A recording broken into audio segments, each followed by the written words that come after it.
Hello everyone, myself Omishela. I am a student of Alma Better, where I am learning Master of Data Science program under the Alma Better. Basically, I am electrical engineering. Okay, I'm very interested in the data analysis and data science field. So in this presentation, we are going to look the Codestorm challenge from the Alma Better. So this is the part of projects in the classroom. Okay. So what is the Codestorm projects? Okay. So the Codestorm projects will evaluating the skills, programming skill, problem solving ability, and the communication process of this entirely projects. Okay, so here they have alphabetter have assigned in this project there are 30 questions. Okay, and we are going I have completely solved that 30 question, and based on that 30 question I have selected 5 questions, and we will am going to demonstrate in the slides. Okay, in this code storm, so everyone will cover the wide range of algorithm, data structure, and programming paradigms. Okay, paradigm. And additionally, it will be evaluate the participant on their coding efficiency, algorithm thinking, and the presentation skills. Okay, so now we will move towards our 5 selected projects. First one, we are looking the time. So in this project, we are going to define a class and we will handle a exception. Okay, let's see. So in this class, we are taking 2 input from the user, which is hour and minute. Okay. So in this project, we will we will define a method which is display time, and this time will be in the format of AM or PM. Okay. For example, if the input is 14 and 45 hours and 45 minutes, okay, 14 hours 45 minutes, then the method will print 2.45. Okay, as you know, it is a standard time of 12 hours. So 2.45 p.m. Okay, so if the input hours exceeded 23, then the then the then user should know there are some problems. Okay, and as we know, the time should not be greater than 24. So you should give a respective message to the user. Okay, here. So second is that, as you know, there are in every minute there are only 60 minutes. Okay, if minutes exceeding the 59, then you should print the message for the user is that the input minute should not be greater than 60. Okay, also also if the input 12 hours 30 minutes, then the display the time will be 12.30 p.m. Okay, 12.30 p.m. And in the second method, we will display the ratio of the hours and the minutes. Okay, hours minute to the hours. Okay, and here we are going to handle the exception. As you know, suppose we are dividing hours from the zero. Okay, suppose hours is zero, and it will be rise at zero dividing error. Let's see.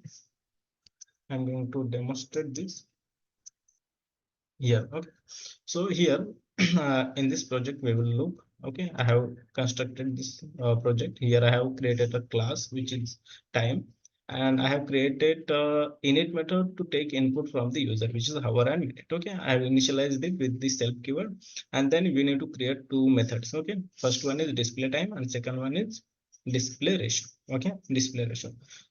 Okay, then suppose here I have created a logic. Suppose hours is greater than 12, then you need to convert in the 12 hours clock. Okay, and respectively I have assigned that PM or AM. Okay, and second method is to replicate towards the display ratio. Suppose in this method, suppose someone enter hours at 0, then it will be rise and 0 division error. Let's say we will try to execute this code.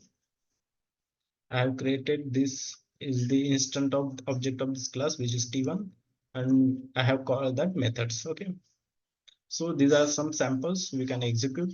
Okay, here let's say here in this first argument is related to hours, and which is 0, so it is rise and 0 division error. Okay, so we need to give the respective message towards the to the user, which is ours is in the zero. Okay, so which is not possible.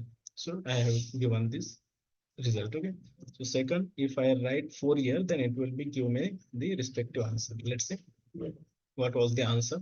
So it will be give the display answer, display the time method, and second one is the display ratio.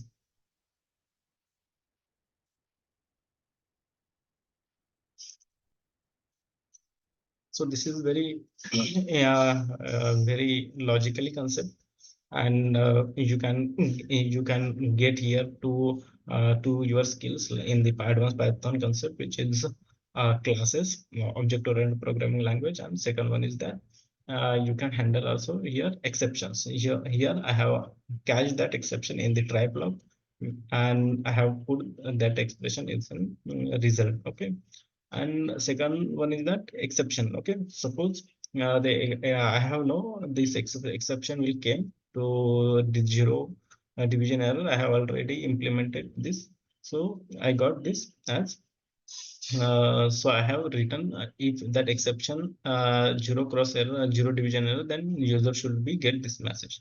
After changing this parameter, I have got this answer. Okay, so this is the ratio and this is the time. Okay, this is the time. Okay, is it clear? So we will move towards the next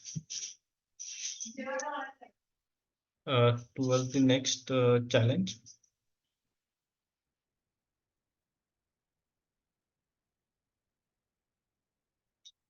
So next problem is that bank account management system. Okay, so in as you know, every bank has some methods. Okay, suppose there is a balance, withdraw, and user information. So okay, so in this project we are going to implement object-oriented programming, and the system should allow user to create and manage the bank account, deposit and withdraw funds, and view the account information. So this is the very basic concept of the bank account. Okay, let's see its actual implementation.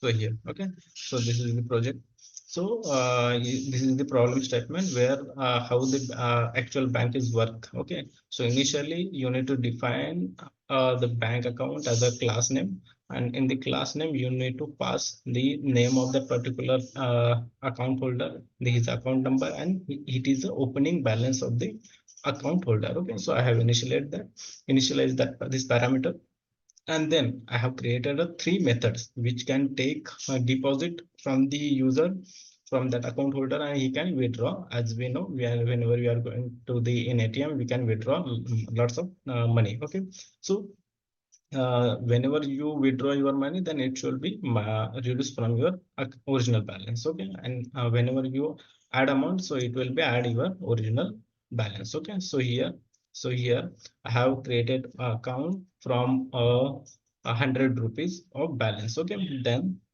I have deposit it with 900. Okay, so my amount will be 1000. Okay, and I have withdraw 1 rupees. Okay, for our example purpose only. So after reducing one, so I will get 1000 minus one. It will be I get triple net. So this is the information of my uh, problem. Okay, which is related to bank statement execution. Okay, suppose I change here to 500.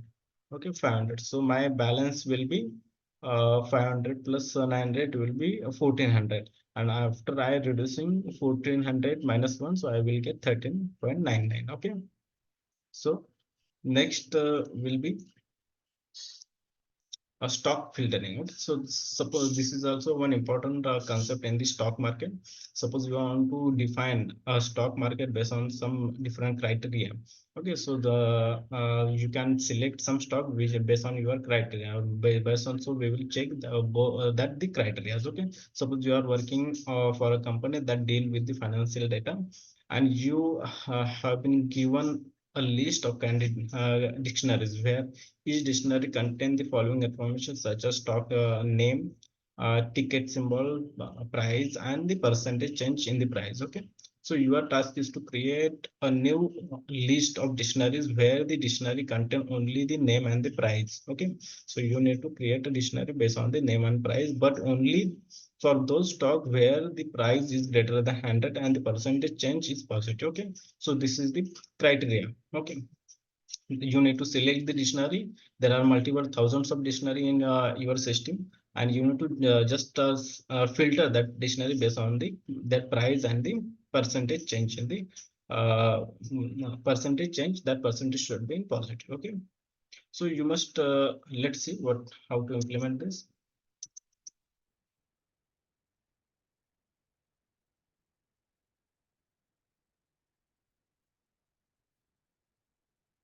This is stock filtering. So here, so this is the list of dictionary where I have stored some different stock data. Okay, so I have used the here for advanced collection data type. Okay, advanced collection data type.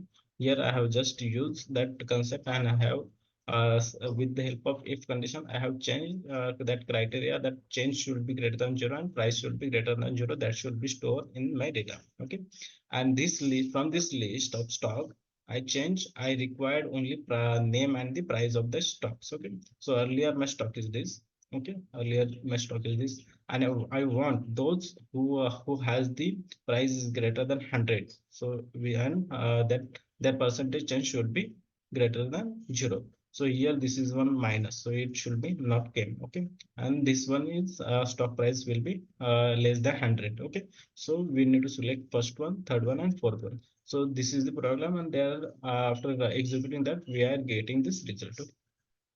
So next problem is that pizza topping. So this is the one food industry, food shop, and you have some different product in your shops. Okay, so like pizza and burger. Okay, so let's see what was the problem.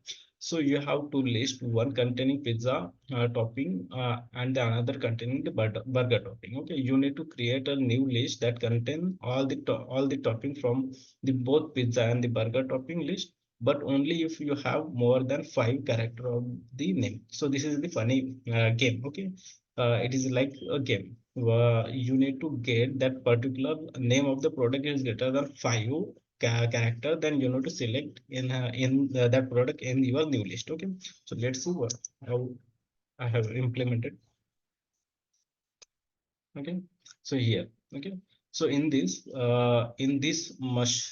pizza topping and burger topping are the product of that particular shop, and I need to select those who are greater than five character. Okay, so let's see 0 1 1 2 3 4 5.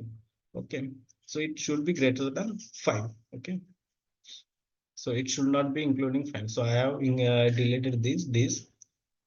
So whatever there are five characters, I ignore that. Okay, so I have used again here advanced collection data type concept. Okay, and I have filtered that based on the length. Okay, okay, based on that length, and I have add this both length, and I'm getting the final list which is getting the character which is greater than five. Okay, so this is very simple. Okay, so last is rolling the dice. As you know, in your childhood, you are playing some games, okay, in your child related to rolling a dice.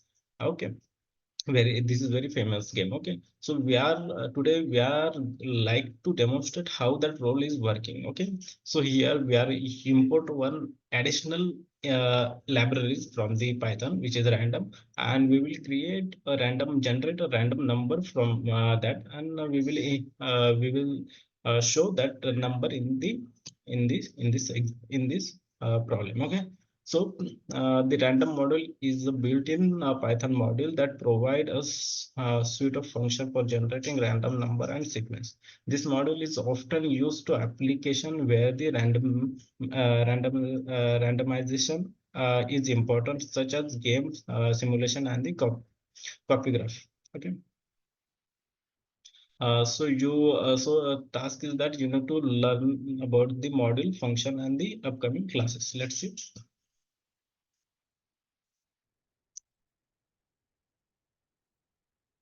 rolling a dice. Okay, so here I have imported the rolling a dice. I have created a function which is roll dice, and in that roll dice, I have with the help of random function, the random method, I have used a radint function, and in the radint, I have used I want to generate a number which is 1 to 6. Okay, and here after calling that function, it will be generate a function from 1 to 6. Okay, let's see, whenever I'm going to execute, it will be generate, it will give me a different number. As you see, this is the 3.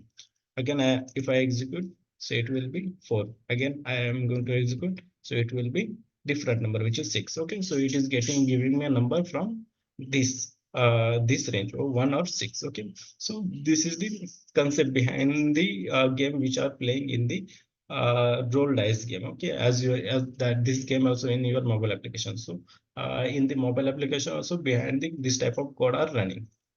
So so thank you very much for giving me to demonstrate this project, which is Codestorm and the almabetter. Okay, I thank you very much for the almabetter for providing such a great opportunity for the presentation and getting a detailed understanding about 30 questions to get implementation of introduction of Python programming language. Thank you very much.